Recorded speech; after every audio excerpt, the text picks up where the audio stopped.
And we are live. I'm here with Ryan Coon. Ryan is the founder of this company called Avail, essentially for do-it-yourself landlords. He coded this software all himself. He's a SaaS founder, something that I definitely dream of being one day. I have a podcast production agency, but I definitely want to delve at some point in my life into being a SaaS founder. Like I think that would be really cool to have some sort of proprietary technology. Because right now, I mean, we do good work, but like I don't have any proprietary technology. Like I just don't. And what impresses me about you is that so I actually like was looking into getting this piece of software developed a couple of weeks ago, and the investment was going to be $25,000, Yeah. and that was just an estimate. And I was like, I'd kind of like, number one, I'd rather like invest that money in another property first. Like I'd rather do that instead of spend 25 on that. And I already have a business that's working. Like what, I just don't really need to do this right now.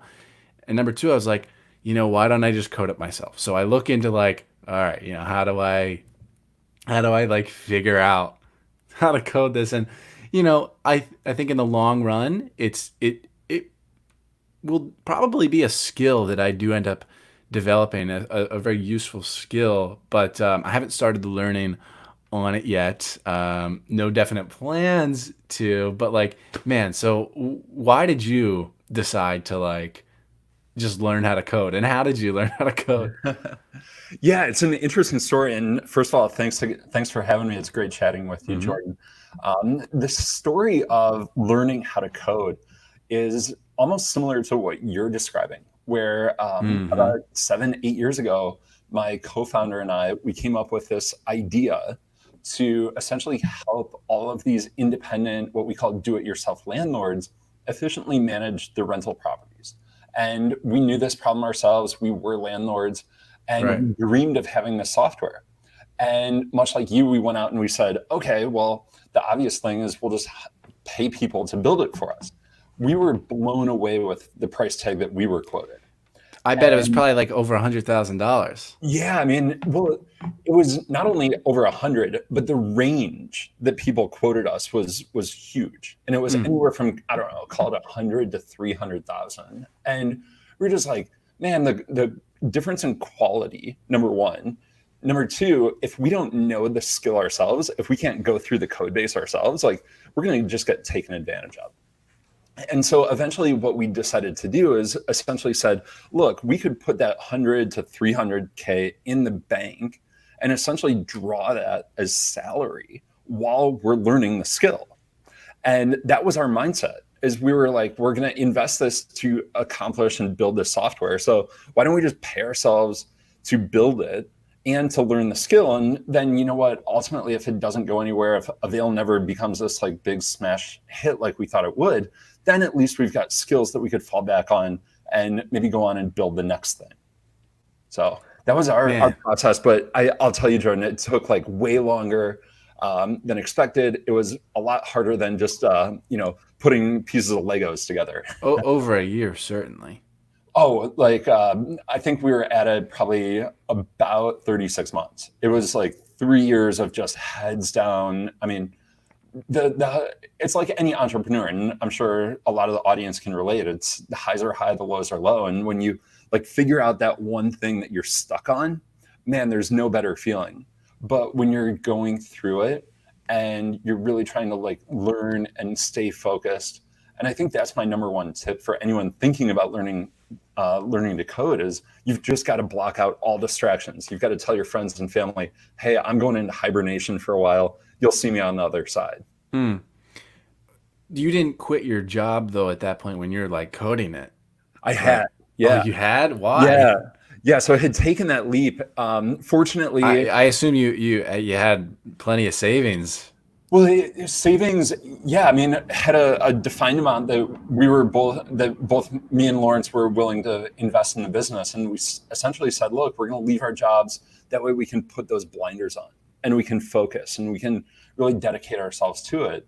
Because I think too often people kind of give it this half-ass attempt, and it doesn't really pan out. So that was our experience. Yeah. And now fortunately, I mean, 2012 to 2015 was the period of time that we were like heads down building the software. Launched it in early 2015, and fast forward 5 years from that point, today there's about 600,000 landlords and renters in the Avail community who use our products to make the rental experience better. So fortunately, it's worked out. Fortunately, we now have a really great team of experienced people who are trained software engineers. So they've been able to go in and clean up a lot of the mess that we created. Now, the part that, where you're saying like, oh, 600,000, landlords now, use this. That's like my second worry with, creating, a piece of software like this. Like, I don't have experience marketing like a product where, you know, you have to have a large number of people to make it successful. Certainly, your product would probably be successful without 600,000 people. You could probably divide that by like, by like 12 and you'd still be pretty happy. But my worry is like, okay, I mean, because I don't need a lot of clients. Like I have a very high price point. Yep. And so I don't need 1,000 clients. Right. Really don't. So how do you go about like growing and getting your first 500 paying customers? Yeah, that's something that I think, unfortunately, a lot of entrepreneurs ignore, and they don't think about it enough. I would say we somewhat fell into that trap too of build it and they will come. And Yeah, it's a trap. I mean, It's not true. no, it never happens. It's a myth. And so I think for us, where we fall, so number one, we're targeting individuals, like guys like us, who are busy full-time doctors, bankers, firefighters, software engineers, and they happen to own one or two rental properties on the side. So we're not targeting like big, massive institutional clients. We're targeting guys like us. And our product is free. And so we've had to really focus on how do we get people in large numbers to use our product. That's the only way that the business really works. Right. And so fortunately for us, what's worked really well is number one, content. So number one, like beyond just helping people with managing their properties, we also really spend a lot of time focusing on how do they manage their properties and how do we educate this audience? How do we teach them the nuts and bolts of being a landlord? So that's number one. So we put out a lot of content on our education pages. Right now, sitting here May 12th, we're creating a lot of content around COVID-19. We're considering launching a podcast. I mean, so can certainly see value in kind of the offering that you have. And so that's number one. Number two, I think we've really leaned in and we've said, look, we're going to build an incredible product. And when we do that and we really focus on perfect product, then that really launches a lot of people who want to go out and share it and tell their friends and family. So fortunately for us, it's really been this like kind of twofold approach of number one, focus on helping people. Number two, build perfect product and it'll spread itself. Yeah, I mean, I think that the content is a really good point. Like if you see Acorns at Investing Software, I interviewed the founder a little over a month ago. Like they have, I just love the product. I've used it for many years. Yeah. And Acorns Grow. They have a grow in education like side, an education platform like built in to the app, and it's really cool.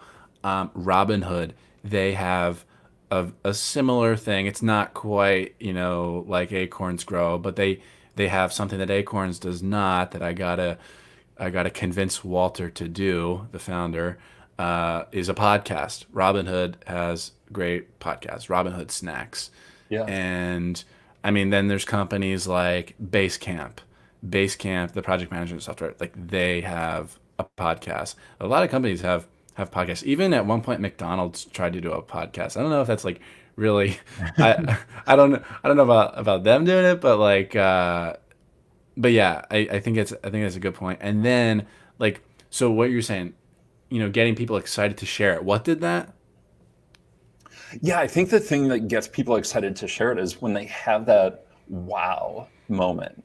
And whether it's a burger from McDonald's or whether it's, a experience managing your rental property with online software like Avail that just makes the process so easy.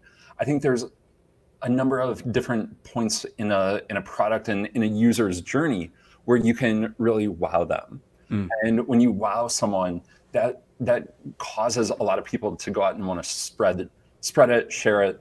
I know I was one of the first adopters of Robinhood back in the Oh, day. I just I love mean, that it's, app, it's a dude. great product. They've really engineered it. I mean, the mobile first experience is great, and there's a lot of experiences in there and things that they've added that just make me say wow. And I just go out and share Robinhood with my friends and family, and they don't get any monetary value from me. I know they've got their referral program, but I just shoot a text to my buddy. It's like, Yeah. you haven't set up Robinhood yet. What's wrong with you? I know. I do that too. Man. I do that with Acorns and I do that with Robinhood. And Yeah. then there's recently too like this app called Truebill that just I got it to like, see it's one of those things where you see all your subscriptions and Okay. it monitors all that. And then it like, categorizes all your spending and income. And it's a really cool thing. And just the design makes me want to talk about it. Oh, the user interface is beautiful, seamless, like I don't know all the things that add up to the wow factor, but there's a wow factor there with Truebill, Acorns, and Robinhood. And it sounds like that you guys have banked off of that too. Yeah, and it's something that we've had to grow into, really, where I think step one was just build your minimum viable product. Just get Yeah. something out there. Parts of it sucked. Parts of it were not good back in the day. And I'm embarrassed to look back at V1 of our product. But over time, now that we've figured out product market fit and we've really understood and we've gotten feedback from thousands of customers, now we've moved on to this period where we're being very deliberate about trying to deliver those wow factors. And it's Mm-hmm. really all about engineering your product and designing it in such a way that you instill that feeling in people that makes them want to go out and share it. And that's something we Yeah. spend a lot of time on. Yeah, it's a feeling. I talked to gosh, all my interviews are like kind of coming together in this one. Kevin Rudolph, who let it, that song "Let It Rock," that was like, number one in like 2008. It was like Oh a big yeah. song. Yeah, yeah. So he's like my number one supporter everywhere. He's not on LinkedIn, but he's on other platforms. I love that guy. He's awesome. And one of the things he said to me in our interview back last year was like, you know, create something that makes people feel like that's one it sounds simple, but I don't know, the way he said it was a lot better, but I think it's kind of what you're getting at there. And then what you're getting at too with like the minimum viable product, like I want to point out that you at Avail, Ryan Coon, could afford to do that because I imagine you didn't have a built-in audience. Like you did not have a bunch of paying customers already. Like you had zero. You really didn't have anything to lose. Like for example, let's say if Apple comes out with a minimum viable product, like they can't really do that because they have No. this built-up reputation. You didn't have that. You had nothing to lose. So a minimum viable product, great idea for people with built-in audiences like Tim Ferriss with a bunch of New York Times bestsellers under his belt. Like a minimum viable product like might not be a good idea, but for you it absolutely was. And like what? So you put out the minimum viable product and you start listening to like feedback, or was it like just coming from like you guys would like play around with it and like oh we could improve this, like we could do this better, like what were you how did you go about improving this? Yeah, well, I think there's the whole lean startup methodology, which really teaches and encourages people to start really lean and narrow, and then build on it over time. And I think you're spot on, Jordan. Where I think we were fortunate back in the day, we didn't have that big, massive audience, but now, I mean, as companies mature, they're less able to basically put out poor quality products. Right. And that's not a bad thing. But that's a normal cycle of how businesses mature. So for us, we were really focused, let's put out the minimum viable product and then get feedback as quick as possible and iterate on it. And I think that's another thing that we've done exceptionally well here at Avail is we take customer feedback extremely seriously. And everyone on our team, so we've got a 25-person team, all based here in Chicago. They're the hardest working people in tech. But we actually rotate customer support responsibilities That's among everyone on our team. that's pretty cool. And it's really fascinating. And one of the things that I love doing is, 1 week a month or whatever, a couple of our engineers will be on customer support.